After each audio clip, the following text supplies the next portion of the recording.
Ladies and gentlemen, good people and the bad people. It's up to you to decide which way you want to go. It is your boy Cool McCain back for another week alongside my guy, the other half of the Monarchs, Playmaker. What's going on, Playmaker? Not much, man. Not much. How you want to start this off, man? Because I know you've been Well, going through it. I first want to shout out Mr. Cole Johnson for hopping on last week, excuse me. Had some things going on that kind of stopped me from being able to be fully on last week. I was able to slide in for the last part of the show um, through audio, but unfortunately, I wasn't able to get everything together to get on video and all that. But it's all good. We back in the building this week, so we got a couple of things I definitely want to cover today. We've been lacking on the TNA AEW a little bit because WrestleMania, right? Be 100% honest with y'all, and y'all let me know in the comments if you disagree. I don't feel like it's been a lot really going on um, with TNA. A couple of things, not saying nothing, but not a lot. AEW, a couple of things happened, right? We'll talk about some of that. But our first, man, I just want to take a second. I had a good friend and a mentor pass away, one Mr. Chris Bass last week. And some of you may have saw my post, but he meant a lot to me because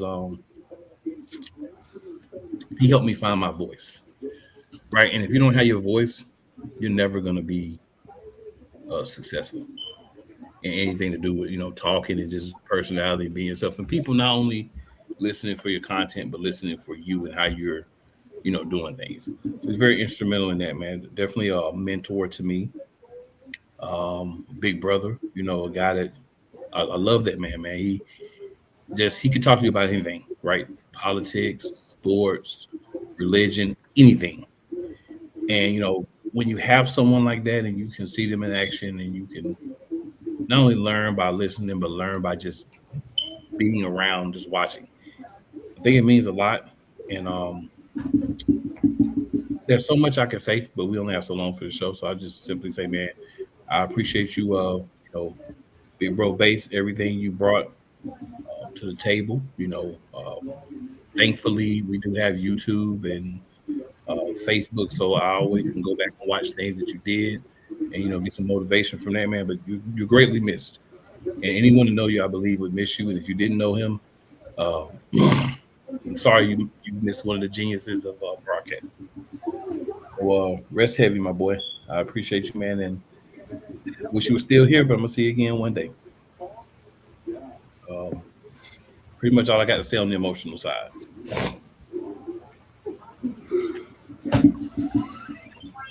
So, where I would like to start, I'm gonna tell you where I would like to start. Right here. This is where I want to start. Some people may not be tuned in yet, but guess what? Oh, wow. Start with the biggest headline first, huh? I cannot hold it. We have to start here. All right then. Well, ladies and gentlemen, if you been paying attention to your socials, you have been informed that WWE made a round of releases. As you can see on the screen, if you're watching us on the Real Play Callers YouTube channel and the Playmakers Network YouTube channel. You got Andre Chase, Fire, Zoe Starks, Alistair Black, Zelina Vega, Santos Escobar, Apollo Cruz, the entire Y6, Bo Dallas, aka Uncle Howdy, Joe Gates, Eric Warren, Dexter Loomis, and Nikki Cross, the Motor City Machine Gun, Alice Shelley, Chris Sabin. But the name that has everybody fired up is one at the top of that list. One Kyrie Sane. I think this is where I will be in the background and y'all get to listen to somebody. So I'm going to save my thoughts on the on the what would be, I think, the right hand collar with the YS6 and Motor City machine guns to later on in the show. But I am going to give my thoughts on the what should be the left hand side, starting with Kyrie saying. So let me start it like this. Andre Chase, okay. We're not really pressed by the release of Andre Chase. These are the main roster, mainly people released. There's a couple of other people released, and there's one of those people that has everyone in the uproar as well. I'm gonna find her name here while we're doing the show, and I'll talk about that too. So Andre Chase, yeah, I don't even know why he was still there. To be completely honest, Alba Fire. Um, how do you get rid of Alba Fire and not Chelsea Green when she was working for Chelsea Green? Just my thought. Zoe Starks didn't even know she was still with WWE. I know she had an injury and then didn't have anything for her when she was healthy, or she was got hurt again, or a couple of conflicted stories about her. But at the end, Zoe Starks didn't really make a mark. Alistair Black and Zelina Vega. I mean, honestly, they just took the place of Karrion Cross and Scarlett, and that whole storyline didn't have a long shelf anyway. Santos Escobar, don't even know why did you re-sign him when you know you didn't really want him. I guess because of the work he does in AAA, but not too much surprise by it. But there's actually two names that piss me off on this list right here. The top one and the bottom one. Let's start with the bottom one. We're gonna go in order of importance to most people.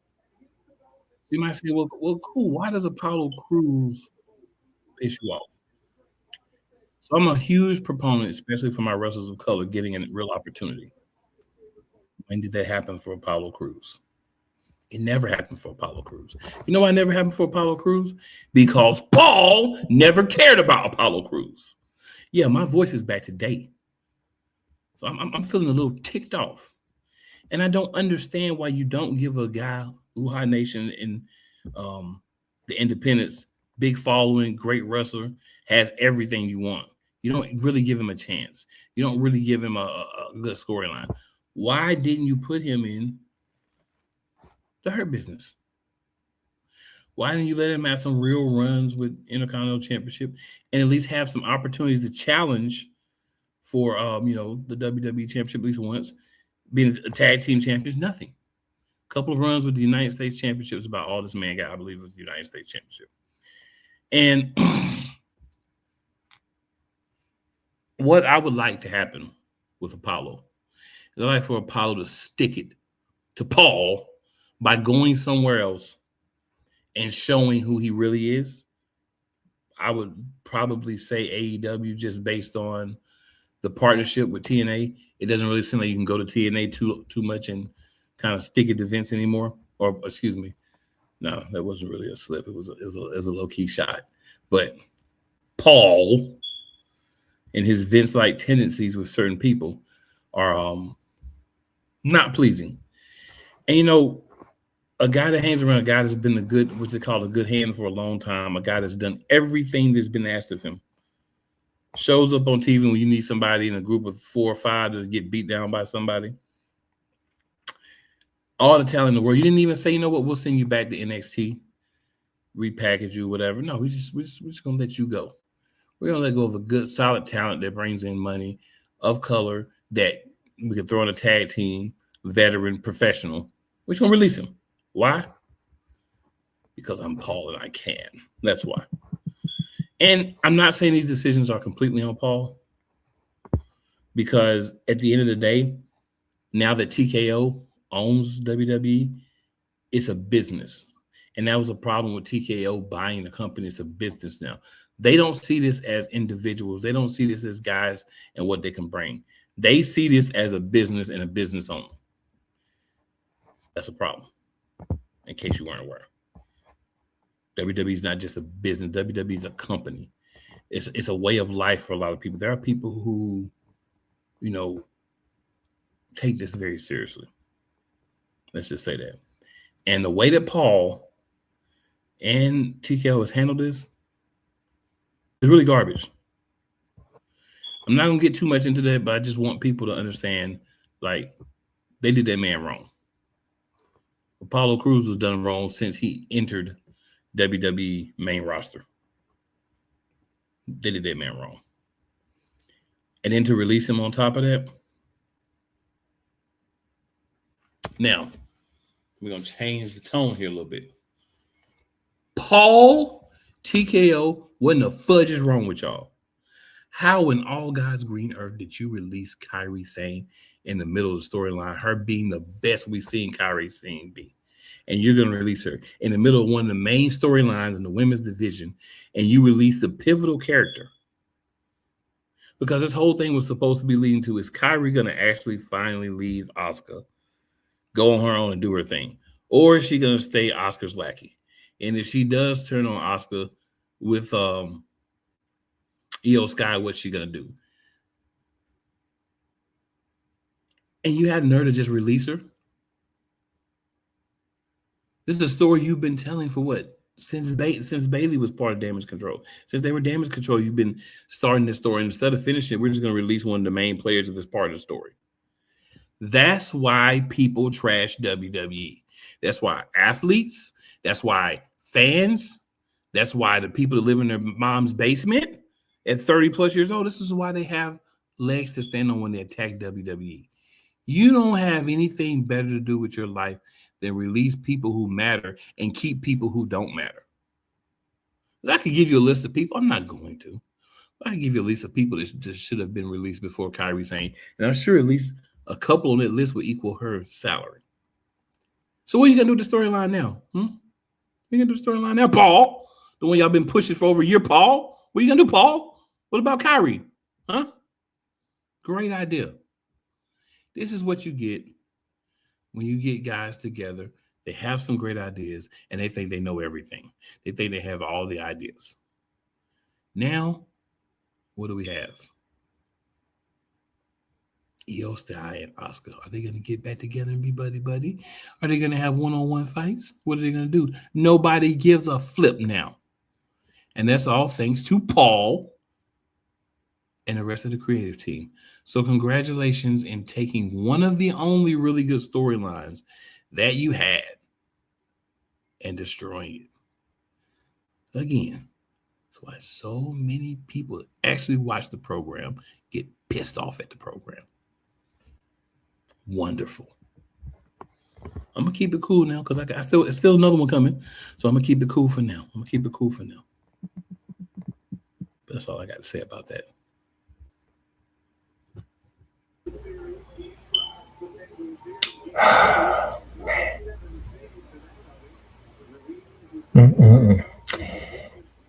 You release Kairi Sane when everybody's looking forward to seeing how this plays out. Could have did it at WrestleMania, but you didn't want to add an extra match to the card. You know you got Backlash coming up, and we saw the segment with Io Sky and Rhea Ripley parting ways, and we knew you did a video package with Asuka and Kairi talking about Io.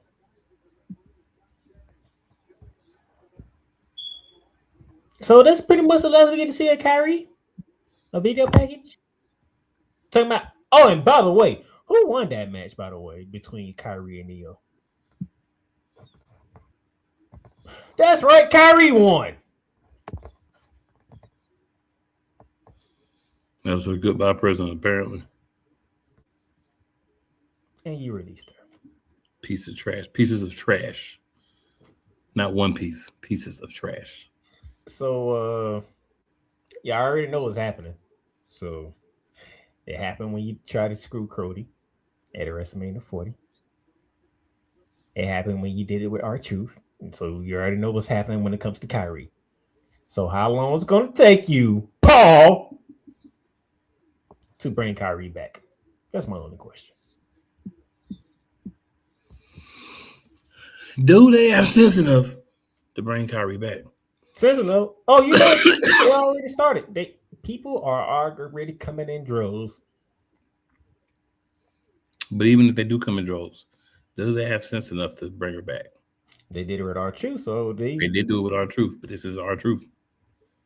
They can do it with Kyrie. They can, but do they have sense enough? That's the question I'm asking. I Paul would have sense enough to bring back Kyrie. The question is, how long would it take? We'll see.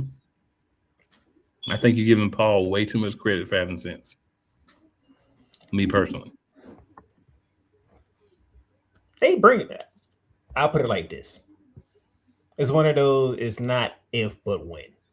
Because he liked to say they listened to the WWE universe, and in past experience, they have listened to the WWE universe when they try to do some things and they reverse world. So the question is, how long is it gonna take? Do they always listen though? They don't always listen. In this situation, they do, for the most part. Now the other stuff, the creative stuff, yeah, I'm with you.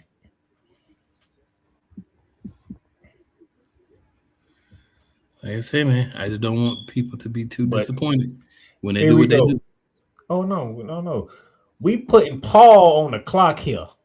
How long you gonna wait?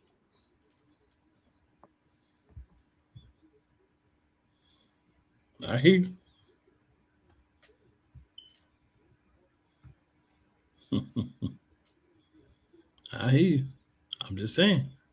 I'm gonna keep it I'm gonna keep it right there because there's some more stuff could be coming down the pipe that I've been hearing about. And if it does come down the pipe, y'all thought what Cool did was going on. Cool might not be on the show next time if this comes off. Cool might not even be on the show for this.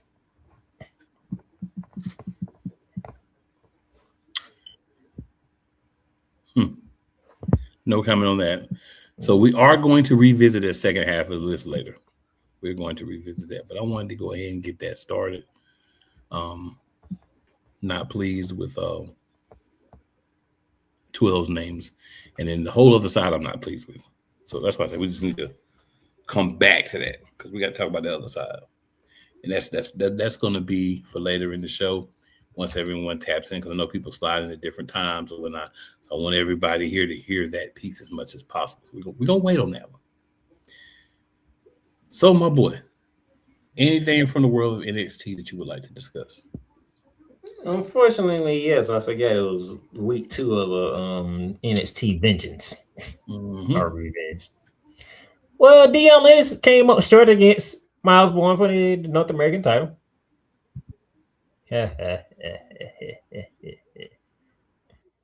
Unfortunately, another member of Dark State would get opportunity at Miles Bourne in the North American Championship. Why? That was wild. Anything you want to add? You know, Dark State doesn't have leaders, right? Dark State doesn't have leaders, right? That's why somebody got mad because he said, if Dark State ain't got leaders, I'm going to take this shot.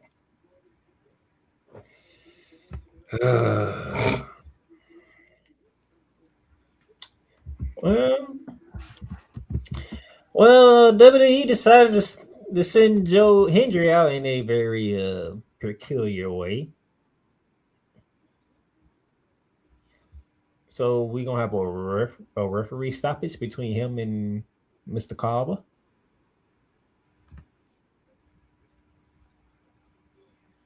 I will say, though, Mr. Carver seems like he has a different tone to himself all of a sudden. Kind of like it.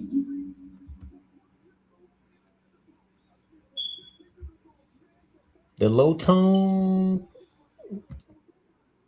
Yeah, I need Mr. Carver to continue on that path. Because when you have that low tone and being as big as you is and seeing the damage that you can do, that's more scary than you talking all big and loud. The nice slow down tone, that's more scarier. Do you agree?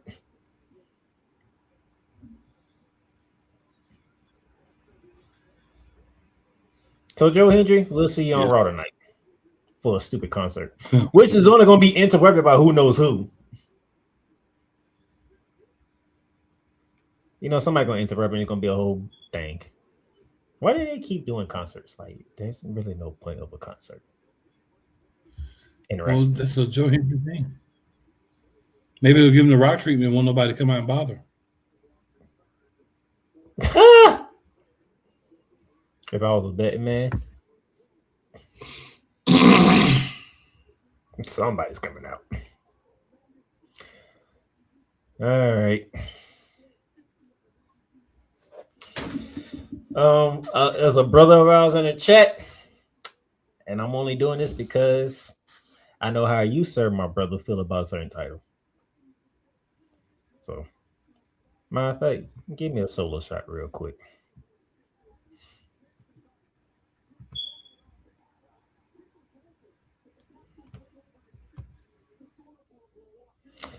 Lexus King is your new speed champion. Yay.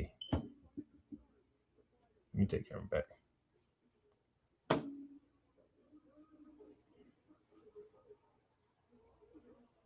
You muted. You muted. Boo, it's still a championship. WWE suck for that. That's why I did that. El Juggalo says, whoop, whoop. What's up, El Juggalo? And we got, I ain't been able to say this in a long time, but guess what? We got Vicola in the chat. What's going on, Vic? Rod says, what's up, fellas? What's going on, Rod? And Benny Boom says, what's good, fellas? What's up, Benny What's Boom? Up? Hey, we in the building today, y'all. We talking. So, anything else from NXT, sir? You know, my girl got put in the casket, man. My girl got put in the casket, bro. Yes, she did. That's why you trying not to laugh hard. It's all good. Yes, she did. Black Mirror got put in the casket thanks to Tatum Paxley for the Women's North American Championship. And she'll get resurrected on SmackDown. So don't let it hurt you that much, sir. Why gotta be SmackDown? Go to Raw. I already got. She has to make the decision. I know she does it, but I already have enough loves on Raw. I mean, on SmackDown, I need some on Raw. Well, next time it happens, you make sure you reach out and let your boy Paul know that.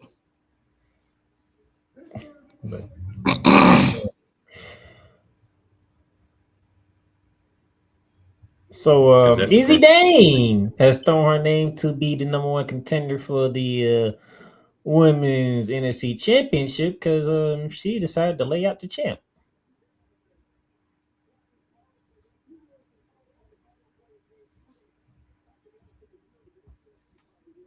That kind of sucks. I don't know. Easy Dane is like not hitting it for me though. Is she hitting it for you? It's not hitting it for me.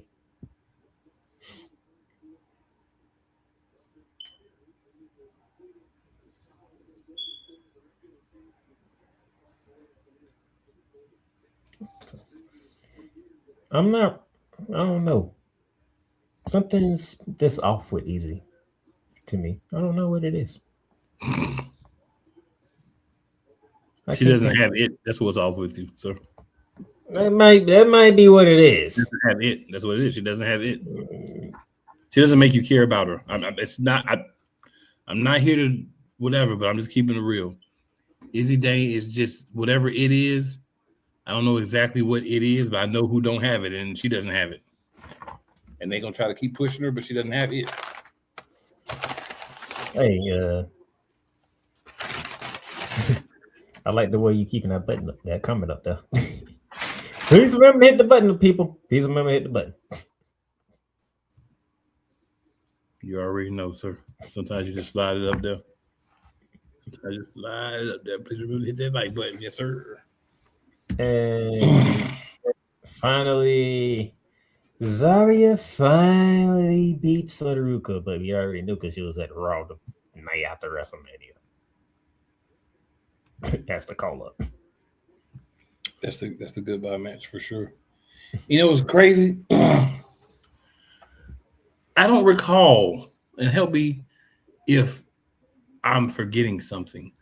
I don't recall many times where this happens and the person going up wins. That's the reason why Javon Evans didn't win the NXT championship. Because he ended up getting called up the Raw, but he still had the title match to do.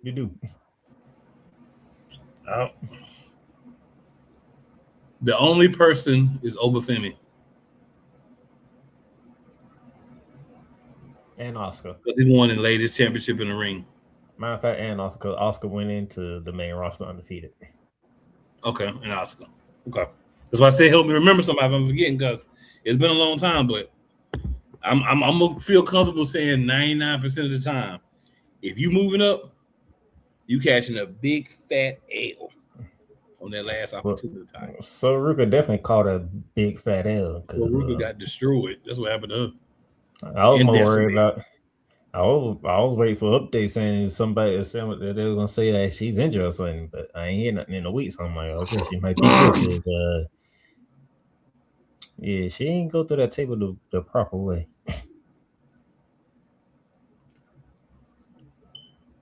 She must have went through at least the best way. Well, they had two tables set up. She went through one and her head hit the other one.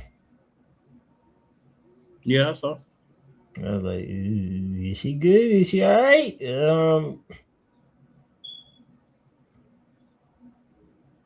But none came out, so I'm guessing she's good. And that's NXT Vengeance.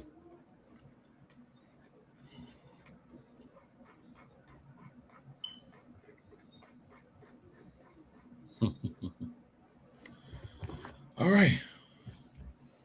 So we're going to hit a quick commercial break, y'all. Back in the building right after this. And we're going to be talking some AEW.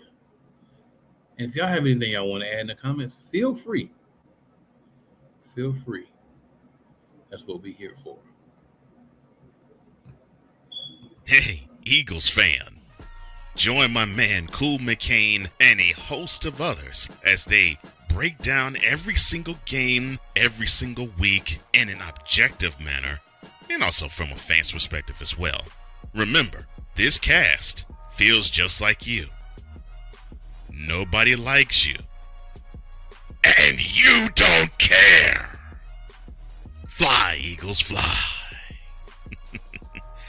Eagles Elite Podcast. Every Wednesday at 8:30 p.m. Eastern on YouTube and other podcast outlets.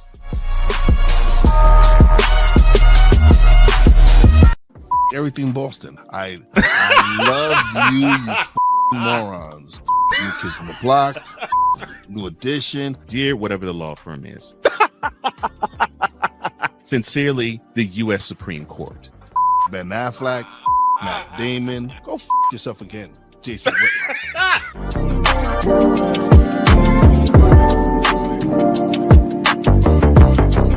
Rams fans all around the world. It's a beautiful thing to be a Rams fan right now. Stafford's back. We will see about Cup. And running back Kerryon Williams to return. Lend me your ears, or should I say lend Playmaker your ears, as he breaks down week by week everything in the Los Angeles Rams canon. Number 99, Aaron Donald. Can't wait for 2029 to come to know that you are going in the Hall of Fame, and it should be first ballot, no questions asked. Join the Playmaker as he breaks down everything Los Angeles Rams style in Ramily Talk on the Playmakers Blog Network YouTube channel and where you can find podcasts.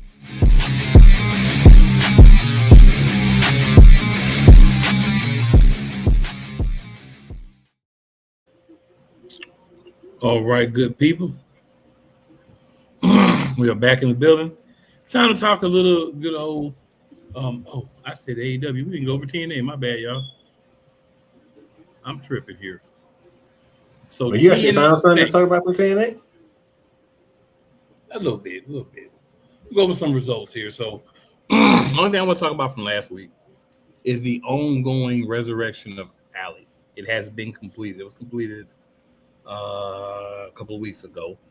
They brought her back from the dark world or whatever they call it, the dark dimension or whatever. Basically, a place where Father James Mitchell, Abyss, um, some other dark characters that were not necessarily part of TNA at any point are there as well, and some other people. But the main thing was this was a long cinematic thing they did under the ring to bring back Allie. So Allie's back. She's of course with Rosemary because she's coming from the that evil world or that dead world, that demonic world, whatever they specifically call it, but we know what it is. Or if you're an anime Dragon Ball Z fan, she was at HIFL, Hiffle. Dragon Ball Z fans get it. Or Dragon Ball Z fans get it. Dragon Ball GT, whatever. Y'all get it. But so that was a big thing. She had a match, she's back. So now they've Eric Young'd her and resuscitated her. So that'll play into the coming weeks and the knockouts division. And that'll be an interesting thing. Also, ODB for old school TNA Impact fans is going into the TNA Impact, the TNA Hall of Fame. I think it's a well-deserved nod for ODB. She was there for a lot of the beginning and it's quite a character for those who were watching. But yeah, so that was the important things I think from what we hadn't already talked about. There's some other things I won't say, not necessarily wouldn't important, but they'll kind of be mixed in with what we're doing as far as championships and different stuff like that. So Nick Nemeth on Impact defeated Bear Bronson from the System. So the System has a lot of people kind of around what's going on, but not necessarily part of it. After the match, we had Rich Swann in the back. He's having a title match against Santana that night. BD, who's kind of like he affiliated with, he asked him to stay in the back because he doesn't want any distractions when he wins like he feels like he's going to win. I wanted to throw that out there because Rich Swann is a guy that kind of turned his life around, and Mike Santana's giving everybody a shot that he feels like deserves a shot, which I respect him for. Some TNA champions didn't do that. Some do, some, how it goes. Depends on if you're the face or the heel or the tweener. He's clearly the heel right now. There was a point in the match where Nick Nemeth was surrounded by the System. When that happened, Casey Navarro came for a distraction. Ryan Nemeth rolled his big brother back into the ring. Bronson got blindsided with a super kick and a danger zone, and that's how he lost. And then there's a thing brewing between Casey Navarro and Ryan Nemeth because Ryan says that Casey is trying to take his spot as Nick Nemeth's little brother. So it'll be a heel turn somewhere in there. We'll see how that goes. Elijah had a concert. Playmaker just told you how concerts normally go. But this was Frankie Kazarian in an Elijah disguise. He was going to sing Kaz as my daddy. As he got ready to sing that, the lights went out. What a shock. And when they came back on, of course, Elijah was choking Kaz with a guitar strap. And why? Was a guitar strap match. And then he sung Frankie Blows.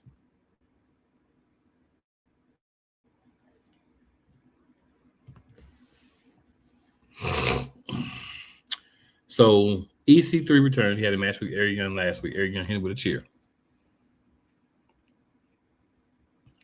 It was the Undead Realm, y'all. I apologize. I said those stuff. They call it the Undead Realm for TNA, just to get it the correct title. It just popped in my head. I'm one of those people. Sometimes stuff just pop in my head. So EC3 was happy he got hit with a chair. He says he didn't come back for matches. He came back for trial by combat. And that Young is the perfect participant to test him. So EC3 is coming, Eric Young. Why you want to go after that psychotic Eric Young is beyond me, but hey, it's your thing, EC3. Your auntie's not in charge anymore, sir. So Tessa was angry about being taken to the undead realm. Mila Moore and Victoria Crawford were also taken. Victoria was happy that ghouls flirted with her. Tessa explained to him that it wasn't a joke and that it changes people. Tessa wants a match against Rosemary in the undead realm.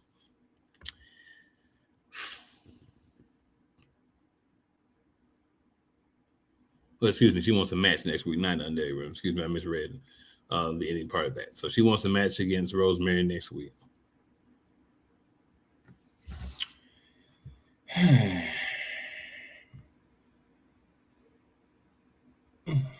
Not a lot to say about that. Not a lot to say. Dutch and Matt Hardy. Dutch is one half of course, what's their names?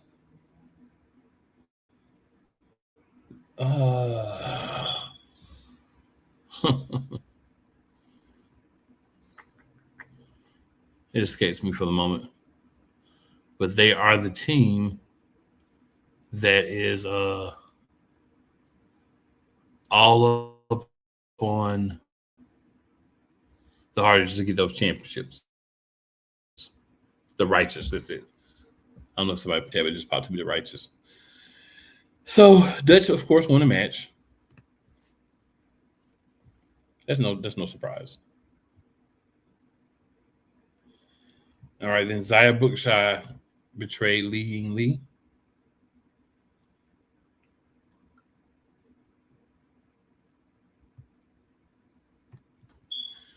And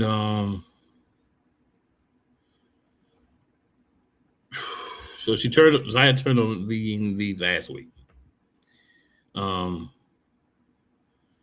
Zaya accused Lee of playing mind games on purpose.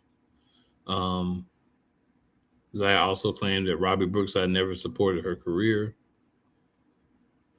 She said she did everything alone. She said Lee knows how it feels to be alone. All that stuff. And then Lee apologized. Zaya accepted the apology, and then flashed a nasty face and attacked Lee again with a DDT. So they're setting up a big match for used to be friends.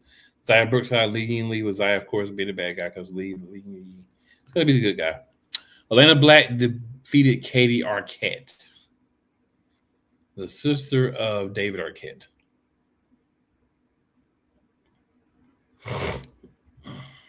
Don't know why she was in a wrestling match. Mustafa Ali is the international champion.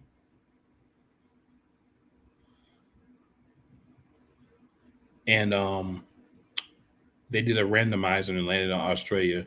So Adam Brooks gets the title match next week against Ali.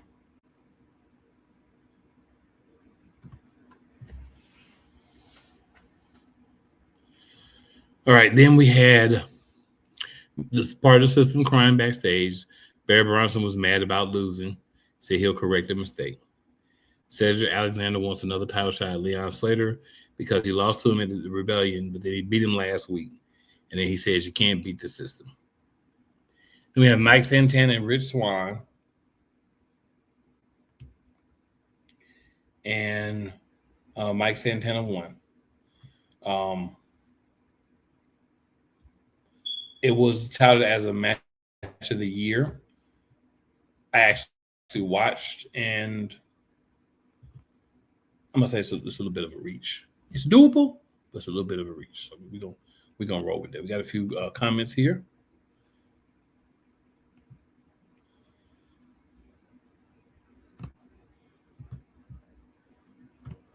If I can get this thing moving.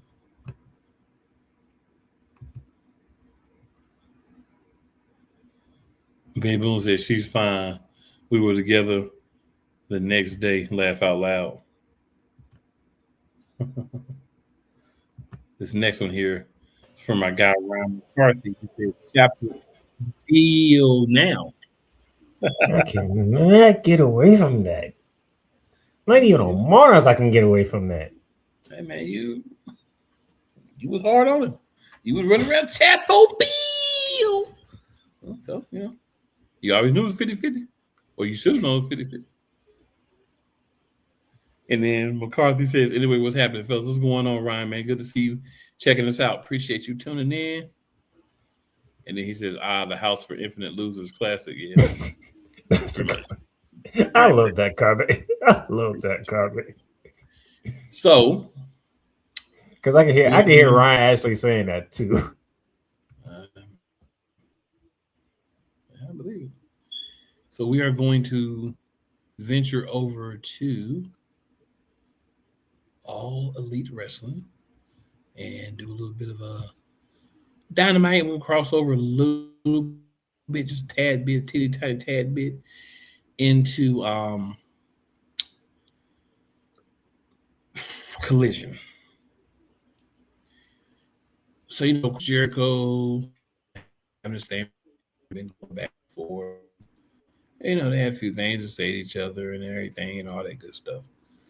So Ricochet, of course, comes out this week, running his mouth like only Ricochet can do, with the demand. Oh, sorry, I put my fingers together. The demand. The weirdest looking factions ever, just by name. And I forgot their fastest name until you said it. God dirty, I was not trying to remember. So he comes out, he's talking trash to Jericho. Yeah. And then as he's talking trash to Chris Jericho, Chris Jericho tells him to come down to the ring and whatever. They get into a little altercation. He tells the man to stay back, but the man comes to help him once he's getting a mud hole stumped in him and walk dry, which is what they're supposed to. It's what they get paid to do. And then Chris Jericho the next week's talking about, you always have me at a disadvantage, blah, blah, blah. So he says, Chris, you have no allies. You have no one that wants to fight with you. So Chris Jericho says they don't have to like me or want to fight with me. They just have to dislike you more than me. So I'm not gonna tell you any stories. When Chris Jericho said that, I was like, I like where this is going. And I did like that.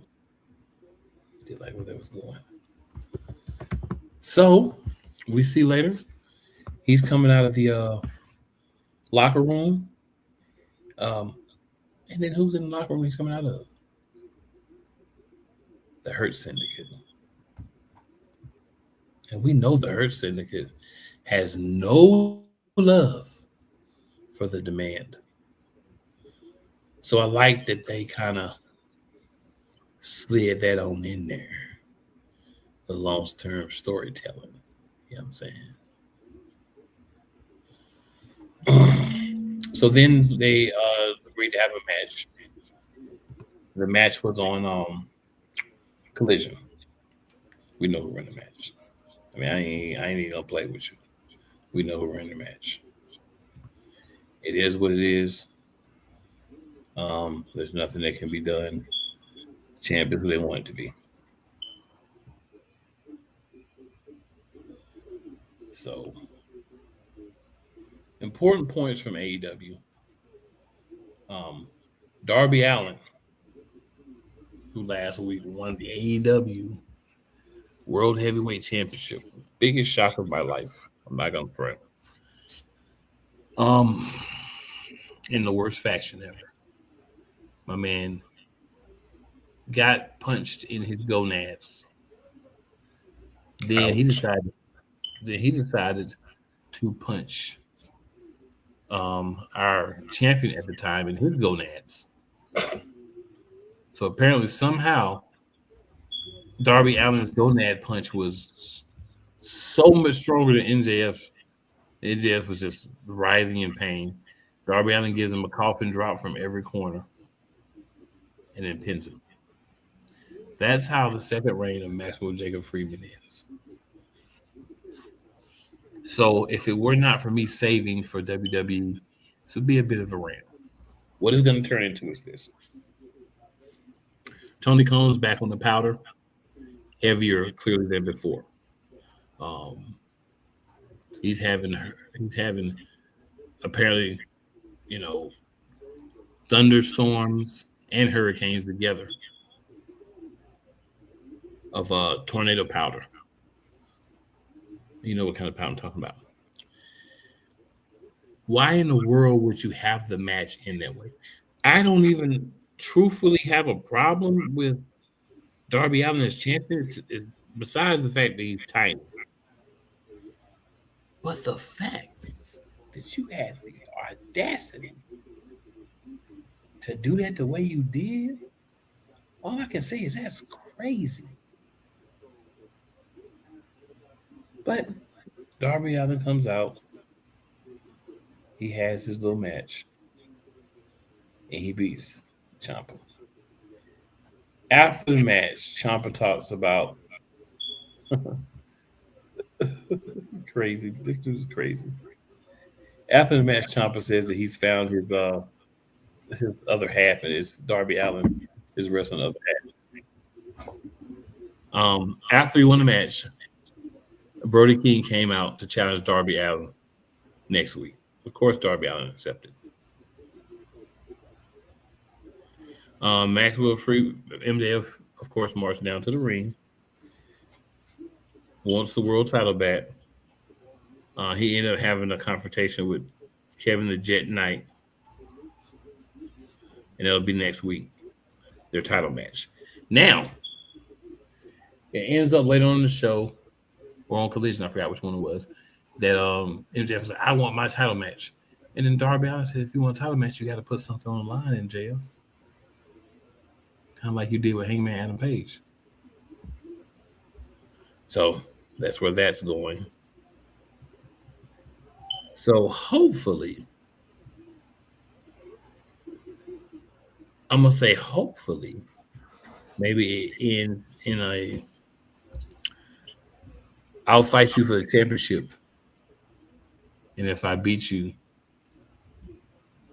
Hangman can challenge for the championship again. That's what I would like to see.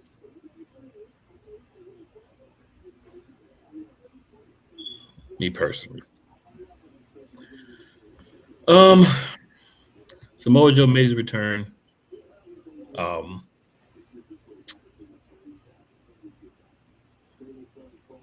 They are adding Anthony Bowens to the squad.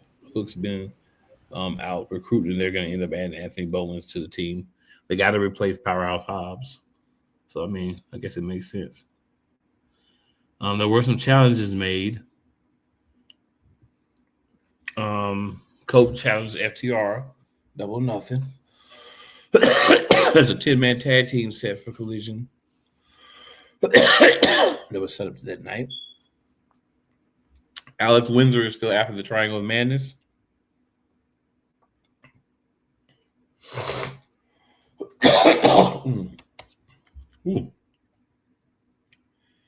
And the Jet interrupted MJF on his way to the ring. Well, Darby Allin did on the ring, but the Jet interrupted MJF and they had the match set up. So some things happened. I would say not too many things, but some things did happen on Dynamite Collision. Excuse me. Now we're going to take a quick commercial break, and we will be back. Join Ryan McCarthy. I became a Jets fan because Kurt the Frog was my favorite Muppet because he was green, and the Jets wore green. That's how I became a Jets fan. And Dustin Henry. ESPN is cashing all in on let's pay a few personalities and we'll just kind of fill in the gaps. As they walk you through all of the world of sports from their perspective. The Albany Empire, it's a literal circus. No credentials required. Where, Ryan, say the tag. Where you don't need a press pass to talk sports. Live every Tuesday at 8 p.m. Eastern, 7 p.m. Central on YouTube and where you can find podcasts. Whether it's the men's college game, The way that this season has been going, yeah, anything is possible. the women's college game, And how passionate Ancient Reef was at that press conference. They got their mojo now. the WNBA, AJ Wilson, Brianna Stewart 1 and 2, followed by Brittany Griner, Aaliyah Boston, Jackie Young. or the NBA. The Lakers had a 0.8 chance of winning. The winning. In the fourth quarter. LeBron James by himself. Outdid the Clippers. You will get any and all of the information right at your fingertips or your earlobes. Join the Playmaker as he breaks down all things basketball in Shooting Lights Out on the Playmaker's blog, network, YouTube channel, and where you can find podcasts. Join the transporter to Hades. Your butt and gut becomes one. Join the reformer of hooker whores. This is my daughter, Placenta Booty Johnson. Join the bronze god. Whenever you are in distress, take off your baseball cap and throw it in the air. Join your very own superhero of broadcasting, Chris Bass. So whatever color crayon they get, they palm it and do 2 circles, and that translates to, I can beat up black people. As he takes you through the week's paces in Baseline. Live every Saturday at 8 a.m. Eastern, 7 a.m. Central, Pacific Time Zone people, just stay asleep when this is on live and just catch the recording. Oh, I'm sorry. Exclusively on the Chris Bass YouTube channel.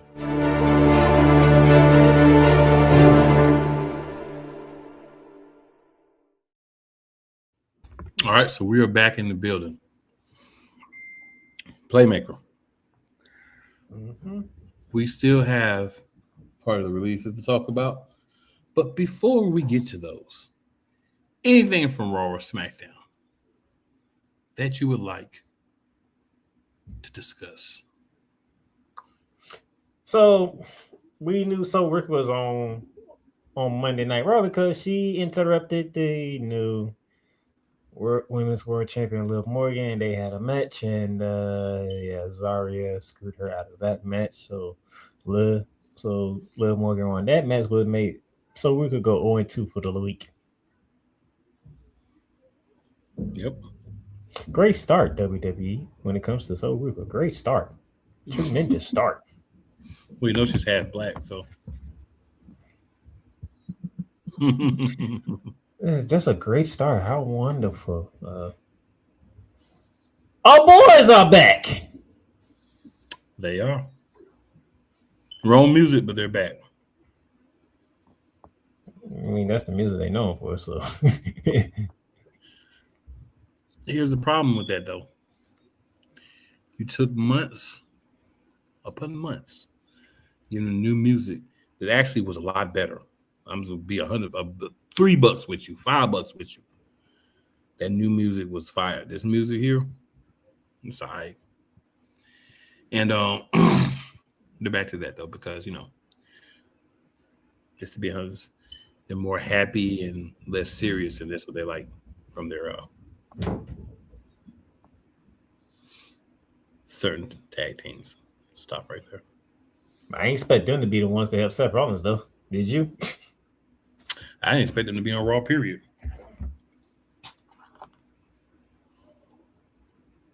So we are in agreement on that one.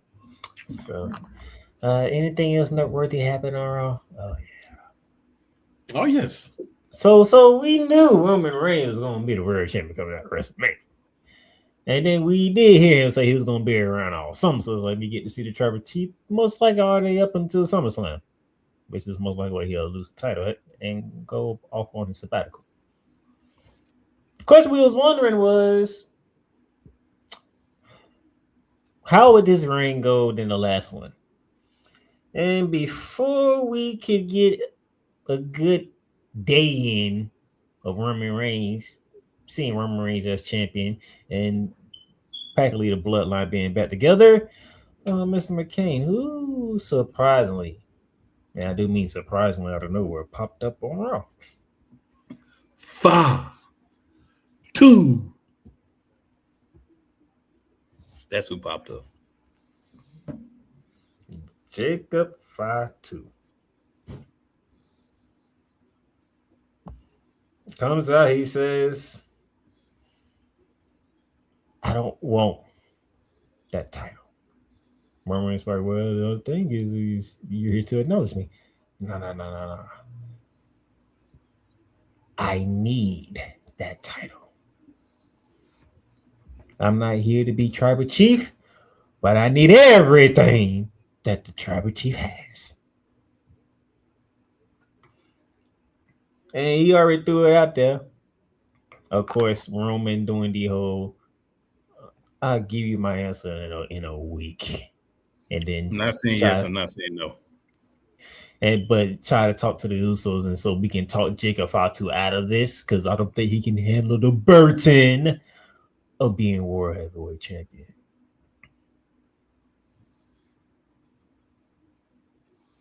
But Fatu's coming for the world title. And you want even further evidence why he's coming for the world title? Let's go to SmackDown. The Usos came out. They tried to talk to Fatu. They said what they said. He said what he said. Then the MFTs came out.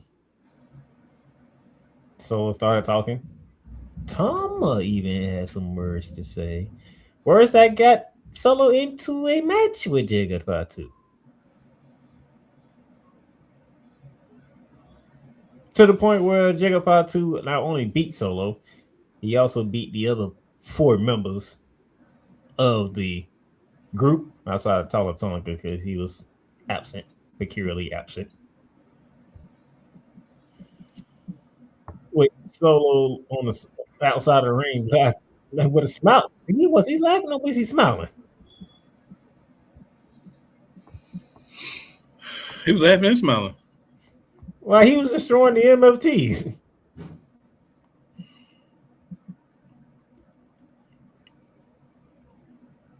So yeah, Tampa, Florida, get ready. You'll be seeing Jacob Fatu and Roman Reigns as your most likely main event of the evening. And just so you know, Roman Reigns is not losing his first title defense. Oh, he's definitely not. So this might be a way to get Jacob in the bloodline. Yep. So we have that. Since I went to SmackDown, Fatal Influence has arrived. Have they, boy? First, they decided to destroy a tag team match between Charlotte Flair, Alexa Bliss, and what else going against again? Paige and the Bella. Brie Bella. The women's tag champs. Yeah, Brie Bella. Nikki's the one that's hurt. Yeah, so you know. They decided to break that up. And then that was the first. That was just the first time you saw them. They also decided to put a 3-on-1 beat down on the new WWE Women's Champion Rhea Ripley. One hell of a debut, Fatal Influence. I give you that. One hell of a debut. Definitely made some noise. And even though we have had conversation about one Raheem Cody Rose, I must say, Friday, Mr. Rose, I enjoyed your promo. I definitely enjoyed the promo. I did. I enjoyed the promo too. Easy to find, hard to beat. Well, yeah, I can rock with you, Cody. I can rock with you on this one. But you did show up on Raw out of nowhere too, and you and CM Punk had a nice exchange too. So, acquiring minds are wondering, are we going to see a Cody Rhodes CM Punk storyline coming about? Inquiring minds. All you had to do was pay attention. Of course you are at some point. You just don't know when. Because part of the play that Jimmy wanted Jacob to run was to go after Cody and not Roman.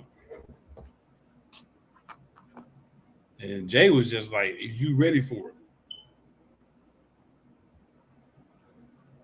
it?" Jimmy was smart. Jay was a high head as usual.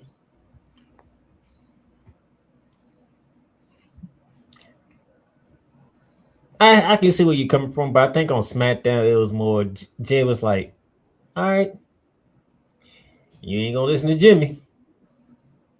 Let me talk to you then.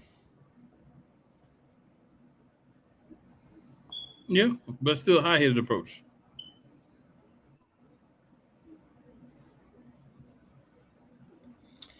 And then actually no, that's all I care about from this week of wrestling because the list has been the biggest talked about from WWE more than anything that happened on Raw or SmackDown combined.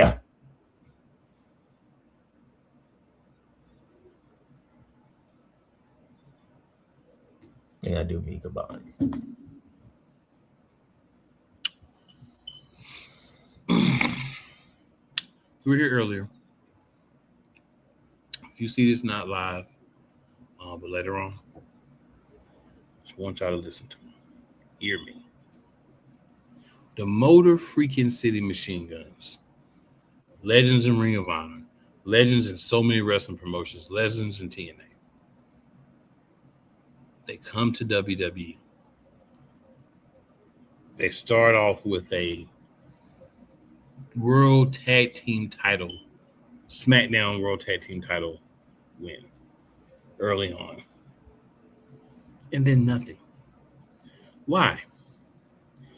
Well, so we can have a feud that lasted way too long between the MFTs and another team I'm going to talk about in a minute, the Wyatt Six. So you have the nerve, Paul, to cut tag teams when your tag team divisions are hot, melted, nasty, 95-degree doo-doo and trash juice mixed together. The tag team divisions, the tag team champs on SmackDown right now are Damian Priest and R-Truth. They're not even a tag team. And they're the tag team champs. And they try to sell it to us fans. Oh, they get better every week. If they ain't even good together, how the freak is they tag team champions? But you take a real tag team, an established tag team, a tag team that you pushed to the moon when they first got there, and in a year you've released them. You know what this is? This is an indictment on Paul and his staff that you couldn't get your stuff together enough to have your real good tag teams, the solid workers, the veterans, the guys who don't mind putting young guys over, helping guys, come up and get better. They can't win championships but one time when they get there. But the MFTs and the Wyatts can hold the belts for, 5-6 months together between the two? They have this huge feud over them. And a lantern. We're going to say the lantern for when we get to the Wyatt Six. Yeah, we're going to say that for that. So I'm telling all of you veteran tag teams, if you're out there from other promotions, you didn't cut your teeth in WWE, stay the fudge away from WWE. Because it's how they're going to do you. It wasn't Vince. This is a company thing. Paul is doing Vince 2.0. And this is garbage. This is hot doo-doo sauce. There is no reason why the Motor City Machine Guns shouldn't be tag team champs instead of being kicked out of the WWE. Released. Not only they released with the likes of Andre Chase, Alba Fire, Zoe Starks, Santos Escobar. That's a disrespect to those men. So I'm telling you, tag teams, listen to me. If you did not cut your teeth in WWE, do not go to WWE because you'll win one championship and then you'll be gone in a year. And TKO has made it so. So this is what we get. Now, any thoughts on the Motor City Machine Guns before we get to the Wyatts? Disappointing. Very disappointing. It's disappointing to the fact that y'all could have used Motor City Machine Gun in the whole comedic stunt with Johnny Gargano right now.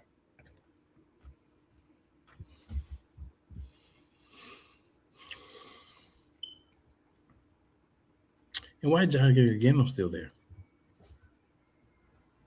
So I'll throw it out there. Now let's go to the one that pisses me off the most. Uncle Howdy Bo Dallas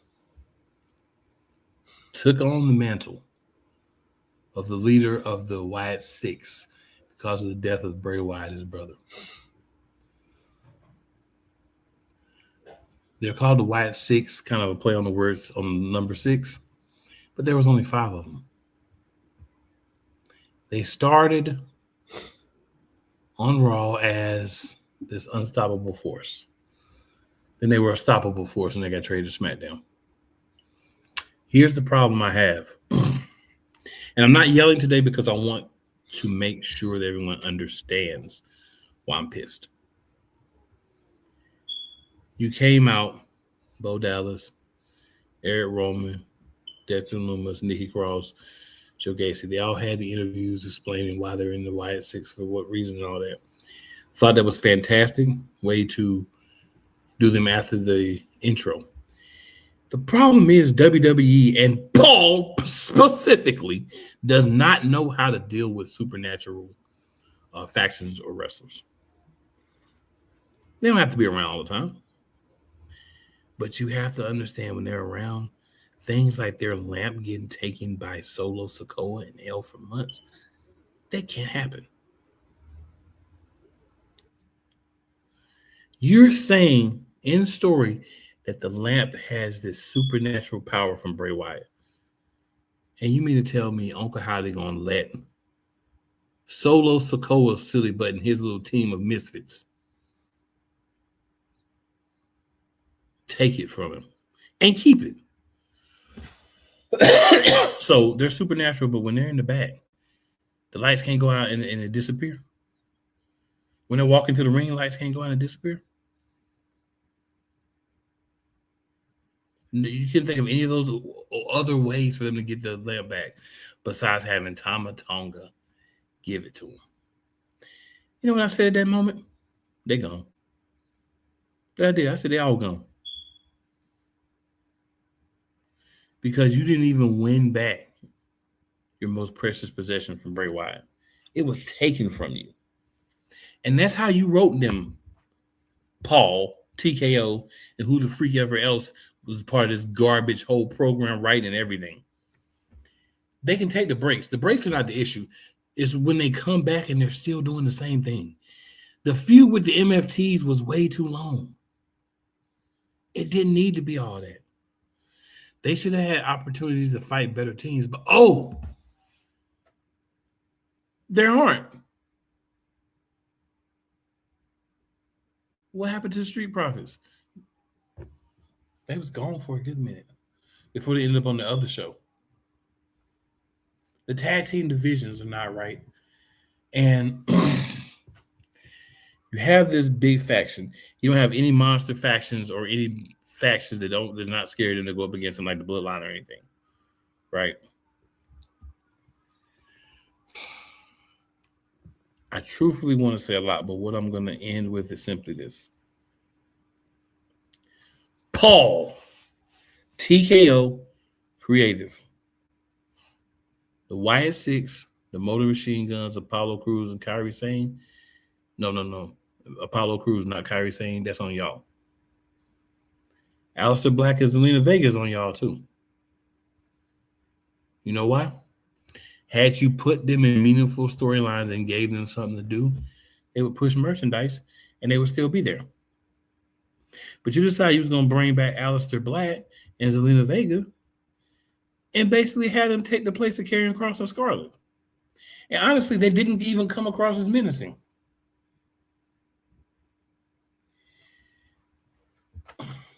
There have been successes. And I won't say that there haven't been successes since this whole Paul being in charge and TKO taking over. But what I will say is I'm seeing a lot of misses with this as well that I'm not used to from WWE. I'm not used to WWE having so many misses. I'm used to them, missing on a couple of things, but not to the level that they are now. Starting and stopping, not finishing storylines, releasing people in the middle of runs, bringing a group in, building them up, and then releasing everybody a couple of years later. If you would take the time to pre-plan out what you want to do with these, especially groups when you bring them in, right? You may not have the exact opponent, but they're going to have a feud for 2 months, maybe a feud for 3 months or so, but we're going to get to the main pay-per-views and we're buying off these feuds. But to do that, you have to be on the main cards for PLEs. And guess who doesn't show up on PLEs? Wyatt Six, the Motor Machine Guns, Aleister Black, Zelina Vega, Apollo Crews, Kairi Sane. Consistently. I'm so disappointed in just usage for guys. Remember when they started doing the 4 matches, sometimes 5 matches at PLEs, and I started complaining? This is why. These guys, Wyatt Six, Motor City Machine Guns, Apollo Crews, Aleister Black, Zelina Vega, Kairi Sane, these are the people who suffer when you do that.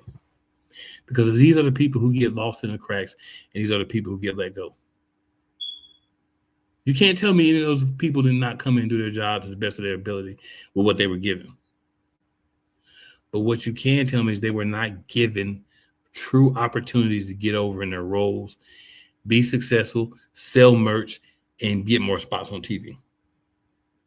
Except for Kairi. That's the only one of this list you can say that about. WWE, Paul, y'all have got to be better. Fans deserve better storylines from multiple characters. What if you're a fan of the Wyatt Six? What if you kind of feel the vibe that they have and maybe you understand where they're supposed to be coming from? Now they're just gone. So there's a void that nobody else can feel that you have on the roster. Right? Understand what you're doing. You're trying to give a product to meet as many different groups as possible. Had the possibility to tap into a whole nother, the kind of slightly scary thing with the whole Wyatt Six. Instead of bringing another member and making it a real 6 to beef them up and make them better, what you do? You cut them. Great job, WWE. And I hope the people that are cut, some may get brought back for less money, but probably not most, maybe none at all. I hope you guys are going to have great success outside WWE and show WWE what they're missing. Because there's a lot of talent on the screen, and WWE should be ashamed of itself.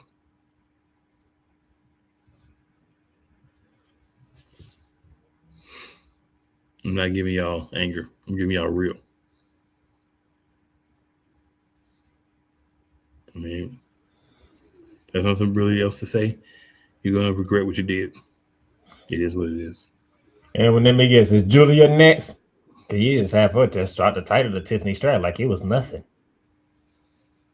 You never know. Because there's probably going to be more cuts. This is just the first wave. But let's get out of here. Monday Night Raw's on. Y'all go watch Oh Baby, Y'all Like It Raw. And we will see y'all back next week. We got 2 comments. Man, we'll be all right. And we will see you guys next week. Same bat station, same bat time. One more shout out to the homie Chris Bates, man. We're gonna miss you.